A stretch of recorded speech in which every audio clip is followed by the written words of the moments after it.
Welcome back to the A Diaries, episode 1, all about tips for studying. Okay, so nobody said studying was going to be fun, but I do have some tips for you that might make studying just a little bit easier and slightly less daunting. So my first tip is to actually listen in class. Mind blown. Like, it's totally mind blowing.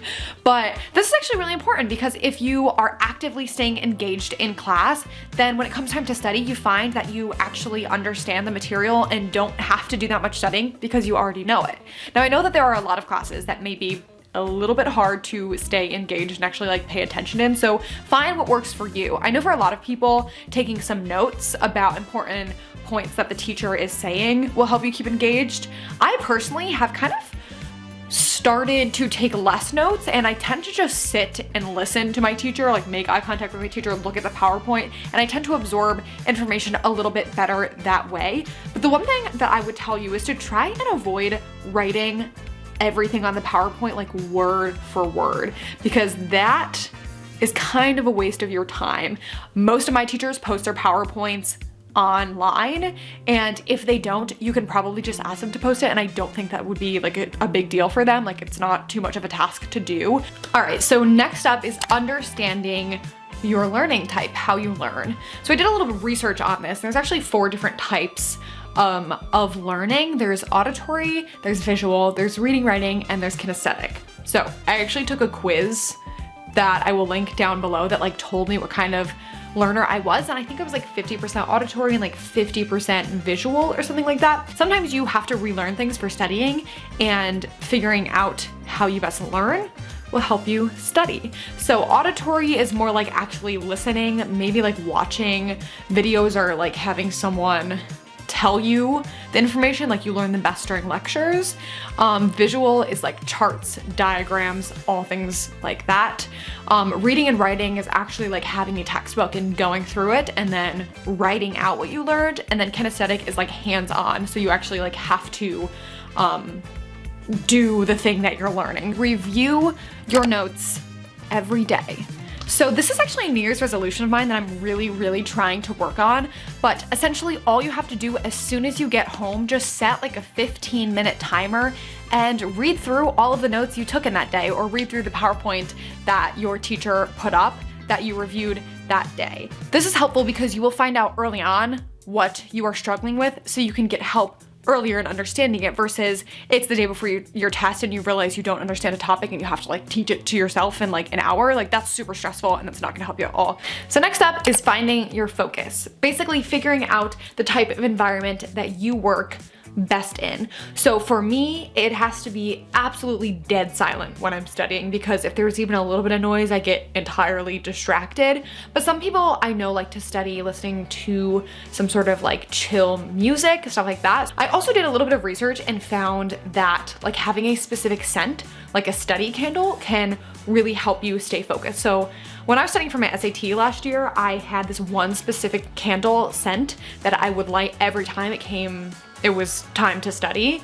Now I literally can't even smell that candle because it just reminds me of the SATs, and it's like not good for me, but that's the whole point of it, because every time you smell it, you're like, okay, it's time to study, let's focus. Also, color coding is very useful, especially if you are a visual learner, because it keeps your brain, like it's a really easy way to keep your brain organized as to what subject you're focusing on. So I'm taking an EMT course right now, and EMT for me is like all blue. So every time I see blue, I think of EMT. So when I'm studying, I have a blue marker. When I'm telling you right now, they might feel like they don't make sense or they won't be helpful, but it really actually does make a difference. It's just like those tiny little habits that will improve your overall studying. This is a very like specific studying technique, but it's called the Pomodoro technique. I think that's how you say it. But essentially what it is like chunking your studying. I set a timer for 30 minutes, my phone is completely removed from my environment, and then I study. Straight study, no distractions, and then the timer goes off and I give myself a 10-minute break. Most of that time I'll just, go on my phone, answer my texts. That keeps me so focused, and then like when you have a lot of work to do, you can just chunk it out and say, I'm gonna study for an hour and a half today or 2 hours, and then you go through 4 cycles of that. Next tip is to turn all of your phone notifications off, your Apple Watch notifications, anything. Remove your phone from the premises, because even if your phone is face down, there's no audio, there's no notifications, just like looking, like having your phone in focus of you studying might actually derail your focus from studying and could distract you a little bit easier. So I literally don't have my phone in the same room as me when I'm studying. But when you're on your study break, whether it's 10 minutes, 5 minutes, 20 minutes, whatever, then I allow myself to go on my phone to answer my notifications. That way I'm not like totally removing myself from everything, but I'm just not getting distracted by it.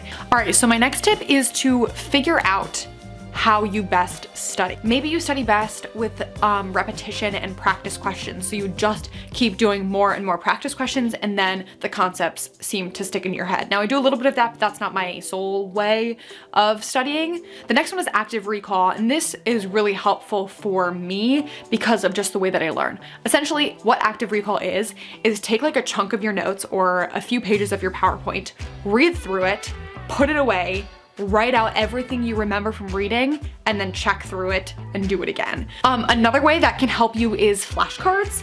Quizlet is a lifesaver. Like, I also do flashcards quite often, but I just use Quizlet. I don't actually make like physical flashcards, but actually creating these study sets is really helpful because I'll go through the entire PowerPoint and make flashcards about what I think is important. And actually the act of like reading through the PowerPoint and making those flashcards helps me remember them way easier. So by the time I actually have to review those flashcards, it comes super easy and I already know the stuff. All right, this next tip is kind of more for like bigger exams, midterms, finals, SAT, things like that. But making a schedule for studying.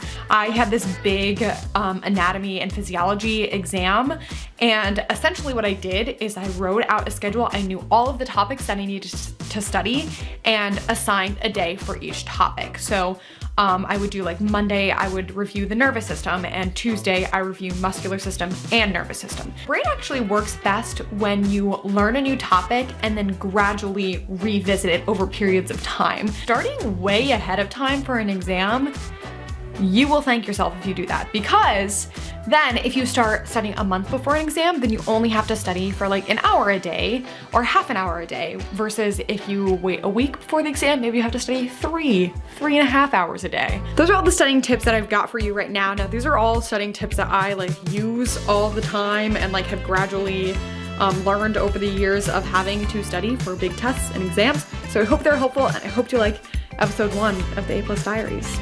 I will see you next time.